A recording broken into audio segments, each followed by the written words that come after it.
Number 5। साल 1499 में एक स्पेनिश बादशाह एज़टेक की आबादी को ख़त्म कर रहा था।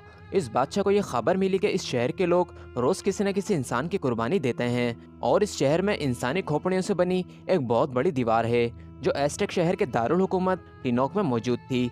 इस बादशाह ने एज़टेक शहर को तबाह कर दिया था और इस शहर का वजूद तारीखी राज में ढल गया।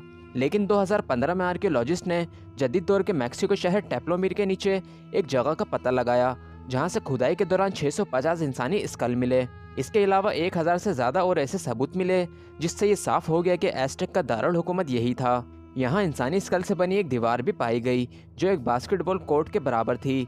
कुर्बानी सर को जिस्म से अलग करके की जाती थी, फिर उस सर के दोनों तरफ होल किए जाते थे और एक बड़ा सा पाइप इन खोपड़ियों के आर पार किया जाता था।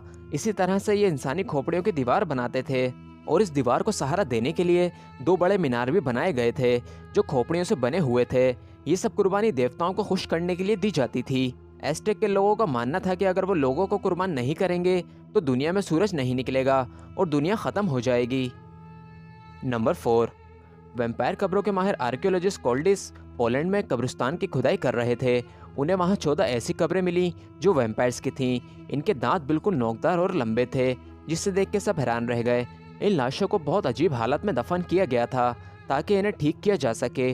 कुछ का सर काट के दफन किया गया था तो कुछ को मुंह के बल उल्टा करके दफन किया गया था और दूसरों को पत्थर से बांधकर उनके मुंह में पत्थर डाल के दफन किया गया था ताकि ये जमीन से बाहर ना आ पाएं और कबीले वालों का खून पीने से रोका जा सके। इन लोगों को ऐसी बीमारी हो गई थी जिसकी वजह से ये पीले पड़ जाते थे और जानवरों को पकड़ के उनका खून पी जाते थे। इसी वजह से कबीले वालों ने इन्हें इस तरह मार के दफन किया था ताकि ये वापस बाहर ना आ सकें। नंबर 3। 1985 अर्जेंटाइन में अकुआनगुआ पहाड़ पर चढ़ने वाले हाइकर्स को एक 7 साल के बच्चे की जमी हुई लाश मिली जो सर्द खुश्क आबो हवा की वजह से कुदरती तौर पर मम्मी बन गई थी, जो 500 साल से भी ज़्यादा वक्त से वहाँ मौजूद थी। साइंटिस्ट का कहना था कि ये लड़का कुचा नामी रस्म का शिकार था जहाँ छोटे बच्चों को पहाड़ की चोटी पर ले जाया जाता था। या तो उन्हें वहाँ मार दिया जाता था या फिर जिंदा अकेला छोड़ दिया जाता था। इस लड़के की बॉडी की रिसर्च की गई तो पता चला इसकी मौत सर पे भारी चीज़ लगने से हुई थी। कूचा नामी रस्म इसलिए की जाती थी ताकि इनके देवताओं को खुश किया जा सके और कोई तबक नाफत इन पर ना आ सके, जैसे जलजला, अनाज का ख़त्म होना या कोई बीमारी वगैरह। बच्चे की कुर्बानी देने के लिए पूरा कबीला पहाड़ पर जाता था। वहाँ सबकी दावत भी की जाती थी जो उस वक्त के बादशाह की तरफ से होती थी। नंबर 2। मियान ने भी इंसानी कुर्बानी में अपना हिस्सा डाला है। ये बहुत ज़्यादा खौफनाक बात है जैसा कि इसके बारे में सुनने में आया है।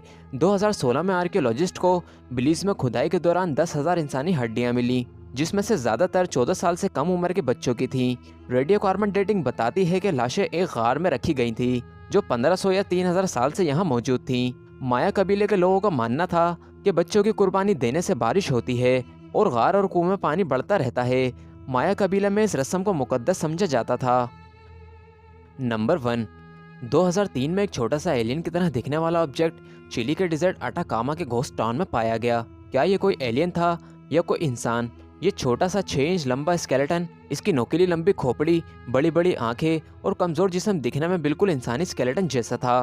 कुछ साइंटिस्ट ये कह रहे थे कि एलियन ने इस पर एक्सपेरिमेंट किए हैं, ये एक इंसान था। साइंटिस्ट में शदीद बहस छिड़ गई कि क्या एलियंस कभी हमारी ज़मीन पर आए थे। कुछ साइंटिस्ट ने इसका सबूत डिजर्ट में बने इन सिंबल्स को भी बताया, लेकिन 2018 में जब टेक्नोलॉजी के दौर में साइंटिस्ट ने इसका डीएनए टेस्ट किया तो वो इंसानों से मैच हुआ और सारी एलियंस की बातें झूठी साबित हो गईं। साइंटिस्ट का कहना था कि ये बच्चा जिस्म की ऐसी बीमारी का शिकार हुआ है जो इंसानों में पहले कभी नहीं पाई गई, जिसकी वजह से ये इतना छोटा और अजीब सा दिखता है।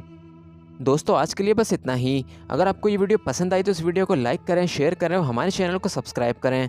मिलते हैं आपसे फिर एक और न्यू वीडियो के साथ। Thanks for watching.